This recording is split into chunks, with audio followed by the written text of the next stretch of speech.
When you suddenly find yourself alone in your older years, what should you do first? It's one of life's hardest transitions. Living alone after decades of companionship.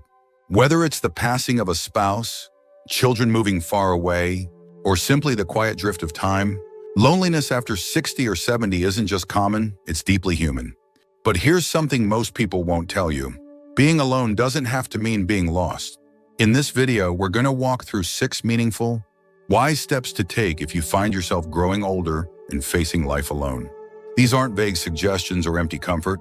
They're practical, grounding actions that many older adults have taken to not just survive solitude, but find a new kind of peace and purpose in it. Stay with us until the very end, because the 6th step is something very few people talk about. Yet it might just be the turning point in your mindset. It's the one shift that could help you move from isolation to quiet inner strength. Let's begin. Number 1, physical anchoring routine. One of the first things wise older people do when they find themselves living alone is establish a small, consistent physical routine that grounds their day. Not for fitness, not for show, but to feel anchored. When you're alone, time can blur. Days lose their structure, and it's easy to drift without even realizing it. A simple, repeated movement, like stretching in the morning, watering plants at the same hour, or walking the same quiet path creates rhythm, and rhythm creates a sense of control. There's a psychological term called somatic grounding, and it basically means using the body to steady the mind. When you touch the same wooden chair, feel the floor under your feet, or raise your arms with a slow breath each morning, you're telling your nervous system you're here, you're safe, you're still moving. That small physical act becomes a way to reestablish a sense of certainty. In a world that may feel like it's lost its shape, take someone like Walter, 81, who lost his wife after 52 years.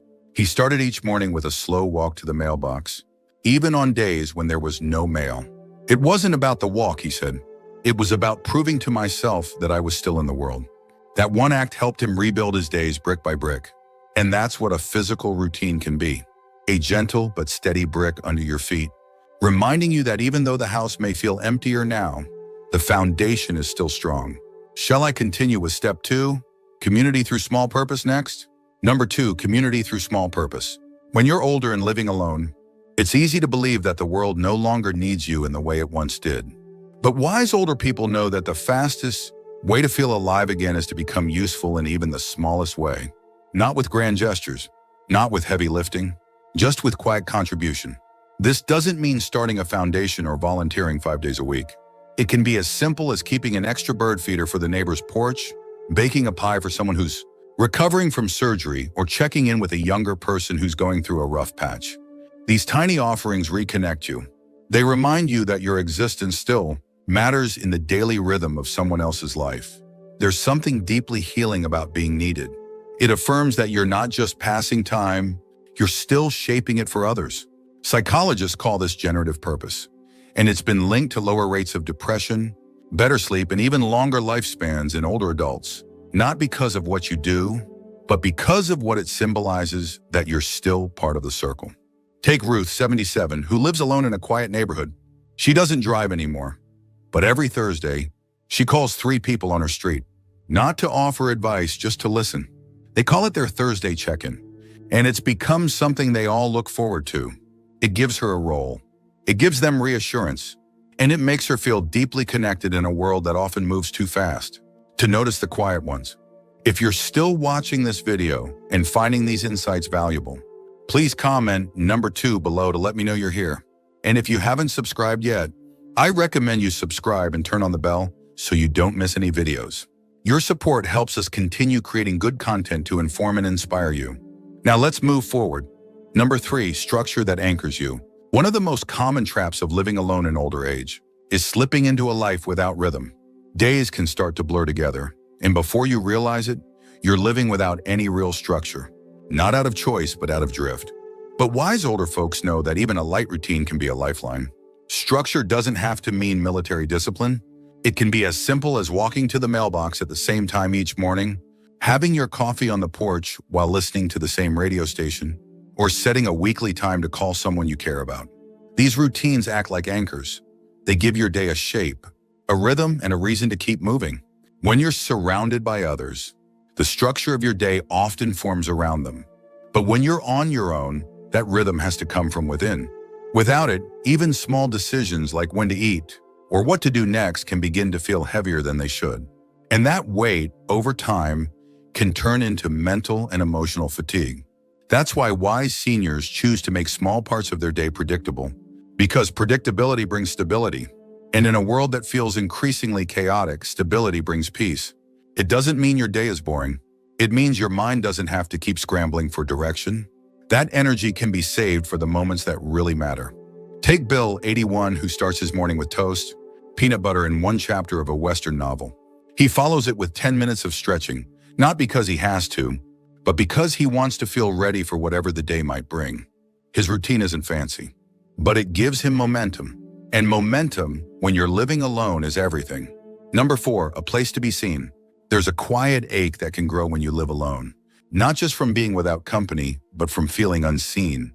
That sense that your presence no longer matters to the world in the way it once did. But the truth is, it can still matter. It just needs a place to land. Wise older people know this. They create or find spaces where they can be seen and heard, not necessarily in loud or public ways, but in consistent, meaningful ones. This could be a weekly trip to the community center, a seat at a familiar cafe, or a hobby group where others notice if you don't show up. It's not about attention. It's about acknowledgement. When you live alone, it's dangerously easy to become invisible. Days can pass without anyone saying your name, and that silence can chip away at your sense of self. But when someone greets you by name, when someone says, "Good to see you again," it affirms that you still exist in the fabric of other people's lives. These micro moments of recognition aren't trivial, they're lifelines.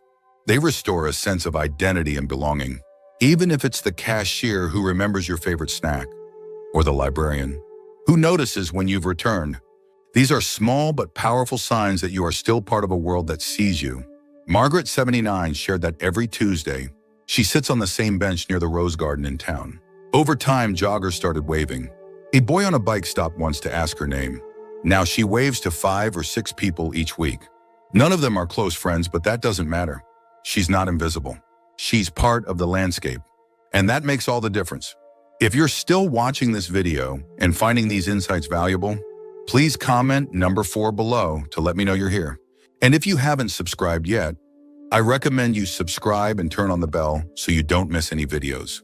Your support helps us continue creating good content to inform and inspire you. Now let's move forward. Number 5, a rhythm that carries you. When you're living alone, especially as you age, the hours can start to blend together. Mornings stretch into afternoons without distinction, and days pass with little to anchor them. But those who age wisely know this truth. Rhythm is what keeps the mind and spirit afloat. Not just routine, but a rhythm. Something that brings structure, yes, but also flow and movement. Something that carries you forward, even on the days when you don't feel like moving at all.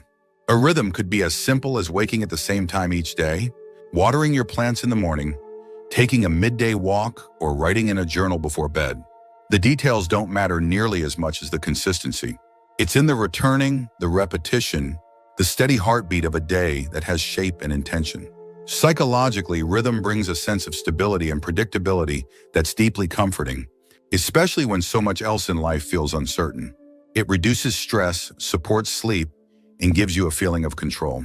And perhaps most importantly, it gives the day purpose. When your day has a rhythm, you're no longer simply waiting for something to happen, you're participating in your life again. Walter, 82, keeps a handwritten calendar on his kitchen wall. Monday is soup day. Tuesday is crossword day. Wednesday, he trims his roses. Thursday, he calls his daughter. Friday is movie night with himself. Saturday, he rereads old letters. Sunday, he rests. It may look like nothing to anyone else, he says, but to me, it's everything. It's how I know I'm still living, not just existing. You don't need to fill every hour, but having 1 or 2 daily anchors, things you can rely on, can lift you out of that drifting feeling that sometimes comes with solitude. You begin to look forward to small pleasures, and those small pleasures slowly begin to build momentum. When you're alone, rhythm becomes a quiet companion. It holds your hand through the silence. It gives your time shape, and it gently says, "Let's go again." Number 6, a reason to step outside. One of the most powerful things you can do when you're old and alone is this: find just one reason any reason at all, to step outside every single day. Because the longer you stay indoors, the smaller your world becomes. And the smaller your world becomes, the easier it is to lose your sense of curiosity, joy, and connection. Wise older folks know this, and they don't wait for a sunny day or a big event to give them an excuse. They go out to buy one apple. They sit on the porch for 10 minutes. They walk to the corner just to say hello to the wind. It may seem simple, but these little acts carry weight. Being outside shifts your energy. It reminds your body how to move, your lungs how to breathe fully, and your spirit that there's still a world worth showing up for. Psychologists have long understood the mental health benefits of nature exposure and fresh air. Even brief contact with natural light and open space can reduce symptoms of depression, regulate sleep, and improve mood. But it's not just about science, it's about soul. About being part of something beyond the four walls of your living room. Take Carol, 77. She lost her husband 5 years ago and lives alone now. Every morning, rain or shine, she walks to the little coffee stand 3 blocks down. She orders the same thing, a small decaf, extra cream. She says it's not really about the coffee. It's about the walk. The neighbor who waves from their window. The act of moving towards something, no matter how small, that reminds her she's still part of the world. When you're older, your body might not crave adventure the way it used to, but your soul still does. And stepping outside, even for 5 minutes, is a way to say to yourself, I'm still here. And the world is still here for me. If you're still watching this video and finding these insights valuable, please comment number 6 below to let me know you're here. And if you haven't subscribed yet, I recommend you subscribe and turn on the bell so you don't miss any videos. Your support helps us continue creating good content to inform and inspire you. Now let's move forward. Final thoughts. If you're older and living alone, the quiet can sometimes feel heavier than the years themselves. But here's the truth. Being alone does not have to mean being lost. You are still the author of your days, still the keeper of your rhythm, your breath, your kindness, your hope.